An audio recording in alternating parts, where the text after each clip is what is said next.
नमस्कार दोस्तों, बहुत बहुत स्वागत है मोतिहारी स्टडी पॉइंट में। इस वीडियो में आज हम लोग जो देखेंगे वह 12th बोर्ड परीक्षा 2025 के लिए वीडियो देखेंगे, जो कि हिंदी का वीडियो देखेंगे और 35 जीबी ऑब्जेक्टिव प्रश्न को देखेंगे। और 35 ऑब्जेक्टिव प्रश्न को आप देख लेते हैं तो इसी ऑब्जेक्टिव प्रश्न में से बहुत ऐसा ऑब्जेक्टिव प्रश्न सीधे आपको 12th बोर्ड परीक्षा में देखने को मिलेगा। इसलिए इस वीडियो को लास्ट तक देख के सभी प्रश्न को याद कर लीजिएगा। और इसका पीडीएफ आपको बिल्कुल फ्री में चाहिए तो यहाँ पे नंबर शो कर है 73 685 601। इस नंबर पर आप मैसेज कीजिएगा। कितना है यहाँ पे? एक है 73 601। तो इस नंबर पर आप मैसेज कीजिएगा तो हम आपके पास पीडीएफ भेज देंगे और व्हाट्सएप ग्रुप में जोड़ देंगे। वहां पे पीडीएफ बिल्कुल फ्री में मिलता है और प्रश्न वीडियो भी उस ग्रुप में के माध्यम से दिया जाता है। तो आप व्हाट्सएप ग्रुप में जरूर मैसेज कीजिएगा, जुड़ जाइएगा। और इस वीडियो को ऐसा तरीके से बताया जाएगा कि बहुत ऐसा ऑब्जेक्टिव प्रश्न आपको सीधे क्लास में ही याद हो जाएगा। इसलिए हम लोग सीधे प्रश्न को देखते हैं। चलिए हम लोग एक नंबर प्रश्न से वीडियो को शुरू करते हैं। और देखिए एक नंबर प्रश्न में क्या करा है। एक नंबर जो प्रश्न है यह प्रश्न करा है अशोक वाजपेयी की माता जी का नाम क्या था। यानी कि प्रश्न पूछ रहा है कि अशोक वाजपेयी जो है उनकी माँ का जो नाम है वह क्या है। तो आप याद रखिएगा निर्मला देवी है, इसलिए राइट आंसर जो होगा वो ऑप्शन ए हो जाएगा। अशोक वाजपेयी की माँ का नाम क्या है? तो निर्मला देवी है, इसलिए राइट आंसर ऑप्शन ए हुआ था। चलिए नेक्स्ट प्रश्न की बात करते हैं। और देखिए 2 नंबर जो प्रश्न है यह आपके सामने यह रहा है। और 2 नंबर प्रश्न जो है यह प्रश्न करा है गुलेरी जी कब संस्कृत विभाग के अध्यक्ष बने थे। यानी गुलेरी जी जो थे उन्होंने संस्कृत विभाग के अध्यक्ष कब बने थे? तो 1916 में बने थे, इसलिए राइट आंसर जो होगा वो ऑप्शन सी हो जाएगा। चलिए नेक्स्ट प्रश्न की बात करते हैं और देखते हैं 3 नंबर प्रश्न। और देखिए 3 नंबर प्रश्न क्या कर रहा है जायसी के गुरु का नाम क्या था। यानी जायसी जो थे वो मलिक मोहम्मद जायसी, उनके गुरु का नाम क्या था? तो आप याद रखिएगा शेख मोहिदी और सैयद अशरफ, शेख मोहिदी और सैयद, इसलिए राइट आंसर जो होगा वो ऑप्शन ए हो जाएगा। चलिए नेक्स्ट प्रश्न की बात करते हैं। यानी कि अब हम लोग देखते हैं 4 नंबर प्रश्न। और 4 नंबर प्रश्न देखिए क्या कर रहा है। और देखिए जो 4 नंबर प्रश्न है यह प्रश्न कर रहा है पद्मावती कहाँ की राजकुमारी थी। देखिए यह बहुत ही महत्वपूर्ण प्रश्न है। यह प्रश्न कर रहा है पद्मावती कहाँ की राजकुमारी थी। तो आप याद रखिएगा सिंहल द्वीप की थी, इसलिए राइट आंसर जो होगा वो ऑप्शन बी हो जाएगा। चलिए नेक्स्ट प्रश्न को देखते हैं, यानी कि 5 नंबर प्रश्न को देखते हैं। और देखिए 5 नंबर जो प्रश्न है यह प्रश्न क्या कर रहा है। 5 नंबर प्रश्न कर रहा है कि नाया खून पत्रिका का संपादन कब किया गया। यानी कि नाया खून पत्रिका का संपादन जो था वह कब किया गया? तो 1956 में किया गया था। कब किया गया था? तो 1956 में किया गया था, इसलिए राइट आंसर ऑप्शन सी हो जाएगा। चलिए नेक्स्ट प्रश्न को देखते हैं, यानी कि 6 नंबर प्रश्न को देखते हैं।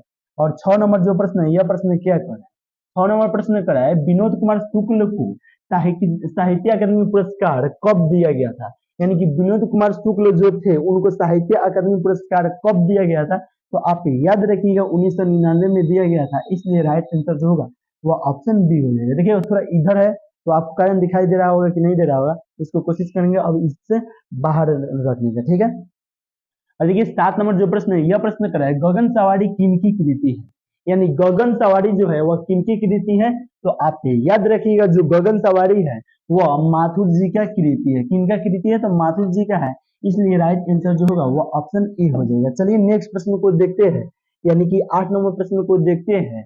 और 8 नंबर जो प्रश्न है यह प्रश्न क्या कर रहा है। रामधारी सिंह दिनकर किस विश्वविद्यालय में हिंदी के प्रोफेसर रह चुके हैं। यानी कि रामधारी सिंह दिनकर जो थे वह किस विश्वविद्यालय में हिंदी के प्रोफेसर रह चुके हैं। तो आप याद रखिएगा बिहार विश्वविद्यालय में रह चुके हैं, इसलिए राइट आंसर जो होगा वो ऑप्शन ए हो जाएगा। राइट आंसर क्या हो जाएगा? ऑप्शन ए हो जाएगा। चलिए नेक्स्ट प्रश्न को देखते हैं, यानी कि 9 नंबर प्रश्न को देखते हैं। और 9 नंबर जो प्रश्न है यह प्रश्न क्या कर रहा है कि महाभारत किस प्रकार की संज्ञा है। देखिए आपको बताया है ना, इसमें लड़का है तो समूहवाचक, और मुकेश है चाहे वो नाम धरे तो क्या व्यक्तिवाचक। ये इसी प्रकार से महाभारत जो है एक ही होना है तो कौची हो जाएगा? व्यक्तिवाचक हो जाएगा, इसलिए राइट आंसर क्या हो जाएगा? ऑप्शन ए हो जाएगा। चलिए नेक्स्ट प्रश्न को देखते हैं, यानी कि 10 नंबर प्रश्न को देखते हैं। और 10 नंबर देखिए प्रश्न क्या कर रहा है। यह प्रश्न कर रहा है कुशीनगर में गंडक नदी को किस नाम से जाना जाता है। देखिए बहुत ही महत्वपूर्ण प्रश्न है, जो कि कुशीनगर में गंडक नदी को किस नाम से जाना जाता है।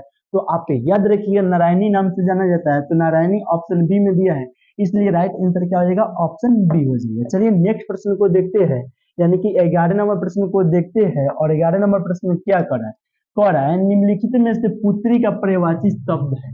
यानी कि पुत्री का पर्यायवाची शब्द क्या होता है? तो अंगाजा होता है लेकिन कन्या भी होता है और सूता भी होता है, इसलिए राइट आंसर इन सभी हो जाएगा, इन सब इनमें से सभी से हो जाएगा, तो इसलिए राइट आंसर जो होगा वो ऑप्शन डी हो जाएगा। चलिए नेक्स्ट प्रश्न को देखते हैं, यानी कि 12 नंबर प्रश्न को देखते हैं। और 12 नंबर जो प्रश्न है, यह प्रश्न क्या कर रहा है, यह प्रश्न जो है कह रहा है कि दिनकर जी की कितनी वर्ष की अवस्था में पहली कविता पुस्तक प्रणभंग प्रकाशित हुआ। यानी कि दिनकर जी के जो प्रणभंग पुस्तक था वह पहले कब प्रकाशित हुआ था, तो 1921 में प्रकाशित हुआ था, इसलिए राइट आंसर जो होगा वह ऑप्शन ए हो जाएगा। दोस्तों हम प्रश्न बता रहे हैं, इससे पहले आपको जो भी प्रश्न का आंसर मालूम है तो आप कमेंट करके आंसर आप देते रहिए, ठीक है। चलिए नेक्स्ट प्रश्न को देखते हैं, यानी कि आप 13 नंबर प्रश्न को देखते हैं। और 13 नंबर प्रश्न देखिए क्या कर रहा है,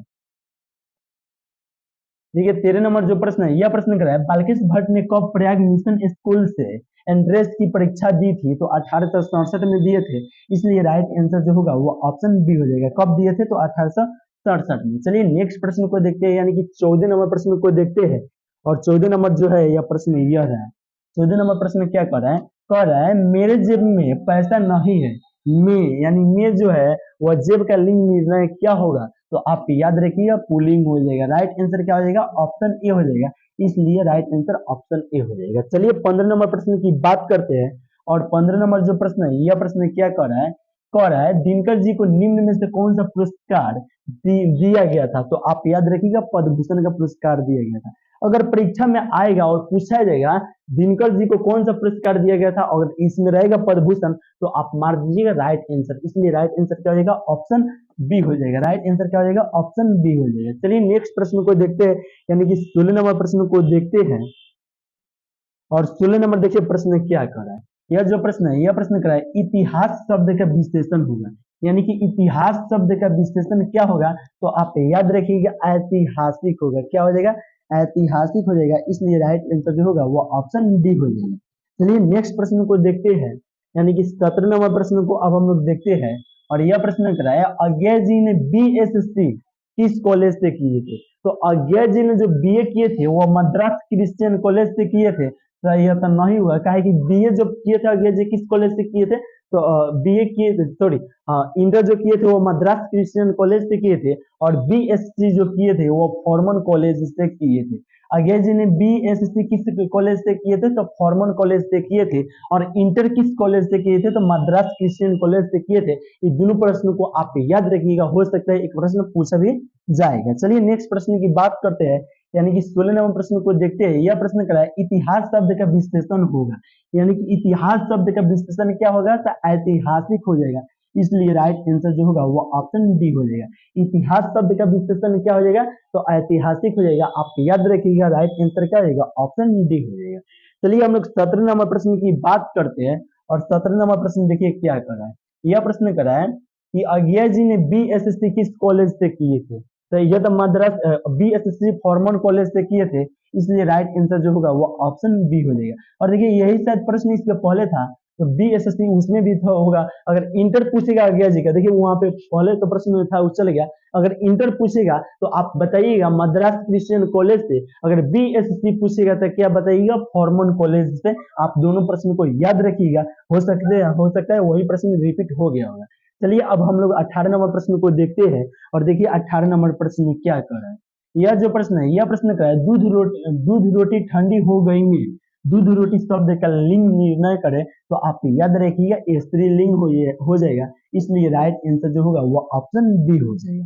चलिए नेक्स्ट प्रश्न को देखते हैं, यानी कि 19 नंबर प्रश्न को देखते हैं। और 19 नंबर प्रश्न क्या कर रहा है, यह प्रश्न कर रहा है दुम हिलाना मुहावरे का अर्थ हो जाएगा, तो ऑप्शन ए कर रहा है चापलूसी करना, तो यस चापलूसी करना होगा। दुम हिलाना मुहावरे का अर्थ क्या होगा, चापलूसी करना होगा। दुम हिलाना मुहावरे का अर्थ क्या होगा, तो चापलूसी करना होगा, आप याद रखिएगा, इसलिए राइट आंसर क्या हो जाएगा, ऑप्शन ए हो जाएगा। आइए हम लोग 20 नंबर प्रश्न को देखते हैं, चर्चा करने वाला कहलाता है। यानी कि चर्चा करने वाला क्या कहलाता है, तो चर्चा कहलाता है, इसलिए राइट आंसर जो होगा वो ऑप्शन ए हो जाएगा। चलिए नेक्स्ट प्रश्न की बात करते हैं, यानी कि 21 नंबर प्रश्न को देखते हैं। और देखिए 21 नंबर प्रश्न कर रहा है क्रांतिकारी आंदोलन में गिरफ्तार हो जाने से, यानी कर रहा है क्रांतिकारी आंदोलन में गिरफ्तार हो जाने से पढ़ाई आगे की पढ़ाई किसका रुक गया था, तो आप याद रखिएगा अज्ञा जी का रुक गया था, इसलिए राइट आंसर जो होगा वो ऑप्शन ए हो जाएगा। चलिए नेक्स्ट प्रश्न को देखते हैं, यानी कि हम लोग देखेंगे 22 नंबर प्रश्न। और 22 नंबर जो प्रश्न है यह बहुत ही महत्वपूर्ण प्रश्न है, जो कि कह रहा है भगत सिंह की पहली गिरफ्तारी कब हुई थी। तो आप याद रखिएगा भगत सिंह का पहली गिरफ्तारी जो हुआ था वो 1927 में हुआ था, इसलिए राइट आंसर जो होगा वो ऑप्शन बी हो जाएगा। अब देखेंगे कितने नंबर प्रश्न को, तो देखिए यहाँ पे आपके सामने आ गया कितना नंबर प्रश्न को देखेंगे।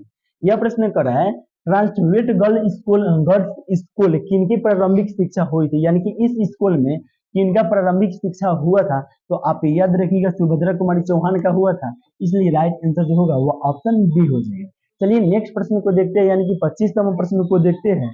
और यह प्रश्न कर रहा है जिस पर कृपा की गई हो, यानी कि 25 नंबर प्रश्न कर रहा है जिस पर कृपा की गई हो उससे हम लोग क्या कहते हैं, तो अनुकंपित कहते हैं, इसलिए राइट आंसर जो होगा वो ऑप्शन ए हो जाएगा। चलिए नेक्स्ट प्रश्न को देखते हैं, यानी कि 26 नंबर प्रश्न को देखते हैं। और 26 नंबर देखिए आपके सामने यह रहा प्रश्न, एक मिनट चाहिए हो जाएगा, 9 ही आ रहा है। देखिए कोई इश्यू है, 26 नंबर अपने आ जाएगा। हाँ 26 नंबर आ गया। देखिए इसको देखते हैं क्या कर रहा है। यह जो प्रश्न है यह प्रश्न कर रहा है सूरदास की काव्य की भाषा कौन सी है, यानी कि यह प्रश्न पूछ रहा है कि सूरदास की काव्य की भाषा इनमें से कौन है, अवधी है या पाली प्राकृतिक है या अपभ्रंश है या ब्रज भाषा है। तो आप याद रखिएगा ब्रज भाषा है, यानी कि सूरदास की काव्य की भाषा कौन सी है, तो ब्रज भाषा है। आप याद रखिएगा, अगर परीक्षा में आएगा तो आप मार दीजिएगा। चलिए अब हम लोग इस प्रश्न को देखते हैं, यानी कि 27 नंबर प्रश्न को देखते हैं। और यह प्रश्न कर रहा है चाय वाय में वाय शब्द क्या है, यानी कि वाय जो शब्द है ये क्या है, वाय शब्द पूछो ना, ये तो सार्थक होगा नहीं होगा, निर निर निर क्या करें, निरर्थक शब्द हो जाएगा। यानी कि चाय वाय शब्द में शब्द वाय शब्द क्या है, तो निरर्थक हो जाएगा। अगर यही पे पूछता है चाय शब्द क्या हो जाता तो वह सार्थक हो जाता। आप तो याद रखिएगा इसका वाय का कोनो मतलब हो रहा है, नहीं हो रहा है, इसलिए निरर्थक हो जाएगा। राइट आंसर क्या हो जाएगा, ऑप्शन बी हो जाएगा। चलिए नेक्स्ट प्रश्न को देखते हैं, यानी कि 28 नंबर प्रश्न को देखते हैं। और 28 नंबर प्रश्न देखिए क्या कर रहे हैं। देखिए यह जो प्रश्न कर रहा है माझी में यह कहाँ रहती हो, यह कौन बोला है, यानी कि माझी में यह कहाँ रहती हो यह कौन बोला।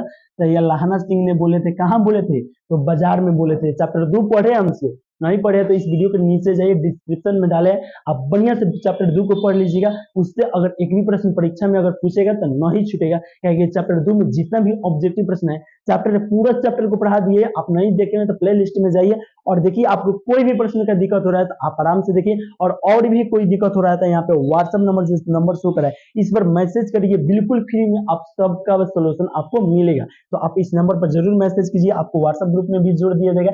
इसका राइट आंसर जो हुआ था वो ऑप्शन क्या हुआ था, ए हुआ था। चलिए नेक्स्ट प्रश्न को देखते हैं, यानी कि 29 नंबर प्रश्न को देखते हैं। यह प्रश्न क्या है, अज्ञे का विलोम शब्द क्या होगा, तो अज्ञे का विज्ञा होता है, इसलिए राइट आंसर जो होगा वो ऑप्शन क्या हो जाएगा, बी हो जाएगा। राइट आंसर क्या हो जाएगा, ऑप्शन बी हो जाएगा। चलिए 30 नंबर प्रश्न की बात करते हैं। और देखिए 30 नंबर जो प्रश्न है यहाँ पे आ रहा है, और यह प्रश्न क्या कर रहा है, तो आ रहा है गुरु का विलोम शब्द क्या हो जाएगा। तो देखिए यह प्रश्न बहुत ही महत्वपूर्ण प्रश्न कह रहा है गुरु का जो विलोम शब्द होता है वह क्या होता है, तो आप याद रखिएगा लघु होता है, इसलिए राइट आंसर क्या हो जाएगा, ऑप्शन ए हो जाएगा। गुरु का विलोम शब्द क्या होता है, तो लघु होता है। और देखिए यहाँ पे एक और प्रश्न आ गया जो कि बहुत ही महत्वपूर्ण प्रश्न है। यह प्रश्न क्या है, गांधी जी को महुए के पेड़ के नीचे किसने जगह दी, यानी गांधी जी जो थे उनको महुए के पेड़ के नीचे एक आदमी जगह दिए थे, वो के थे, तो मठ के महंत ने जगह दिए थे। के दिए थे, तो मठ के महंत ने दिए थे, इसलिए राइट आंसर जो होगा वो ऑप्शन सी हो जाएगा। चलिए नेक्स्ट प्रश्न की बात करते हैं, यानी कि 32 नंबर प्रश्न को देखते हैं।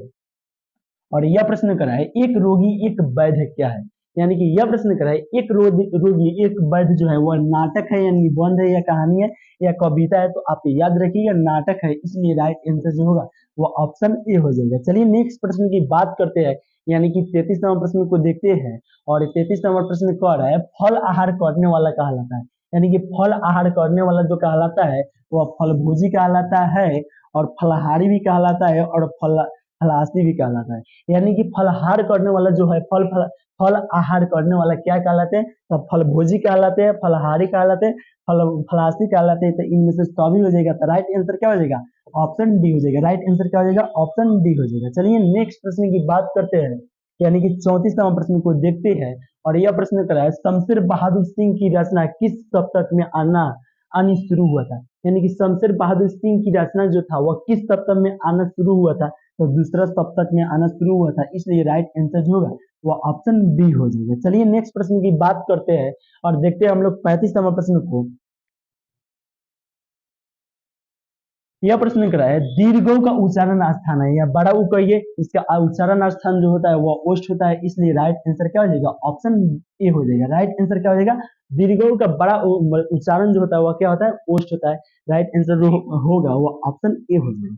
दोस्तों यहाँ पे देखिए वीडियो को समाप्त हो गया, तो देखिए और यहाँ पे एक प्रश्न है, इस प्रश्न को अब हम लोग देखते हैं। यह प्रश्न जो है वह देखिए, अभी व्हाट्सएप ग्रुप में नहीं जुड़े होंगे तो व्हाट्सएप नंबर यहाँ पे है, आप अभी वीडियो को काटिए और ग्रुप में जुड़ जाइए। पहले सुन लीजिए बात क्या कर रहे हैं। यह प्रश्न जो है इसी में से एक प्रश्न लिया गया है और देखते हैं किसमें कितना दम है, और सबसे पहले की कमेंट करके इसका आंसर बताते हैं। और देखिए यह प्रश्न क्या पूछा रहा था, कह रहा था महाभारत किस प्रकार की संज्ञा है, व्यक्तिवाचक, जातिवाचक, समूहवाचक, भाववाचक। और देखते हैं किसमें कितना दम है, सबसे पहले की कमेंट करके इसका आंसर देते हैं और दे पाते हैं कि नहीं पाते हैं। तो दोस्तों यहाँ पे पूरा ऑब्जेक्टिव प्रश्न को देख लीजिए। यहाँ पे व्हाट्सएप नंबर पर नए ग्रुप में जुड़े होंगे, अभी जुड़ जाइए, क्योंकि आपके पास वक्त उतना नहीं है, अब 4-5 महीने बचा हुआ है, उसमें क्या कीजिएगा, अभी जुड़ जाइए, अभी हिंदी का पढ़ाई कीजिए। हिंदी मानते हैं हाल का है तो पढ़िएगा तब ना होगा, तो आप पढ़ के सभी प्रश्न को याद कीजिए, कर लीजिए। इसका बुकलेट चाहिए आपको तो बिल्कुल फ्री में मिलेगा, 2-4 दिन में टाइपिंग हो जा रहा है, तो आपको बिल्कुल फ्री में व्हाट्सएप ग्रुप में भेज दिया जाएगा। आप लेके प्रिंट करवा सकते हैं, पढ़ सकते हैं, सब्जेक्टिव ऑब्जेक्टिव सब दे दिया जाएगा। और कोई भी दिक्कत हो रहा है आपको तो इस नंबर पर मैसेज कीजिए, मैं उसका पूरा सॉल्व करेंगे बिल्कुल फ्री में, मेरा टीम पूरा बिल्कुल फ्री में आपको सॉल्व करेंगे, तो आप इस नंबर पर मैसेज कीजिएगा। चलिए हम लोग यहीं पे वीडियो को समाप्त करते हैं। बाकी आपको वीडियो कैसे लगा आप कमेंट करके बताइए, कोई राय सलाह देना हो तो कमेंट करके दीजिए या इस नंबर पर आप मैसेज करके दीजिए। चलिए दोस्तों फिर मिलते हैं नेक्स्ट वीडियो में नेक्स्ट टॉपिक के साथ।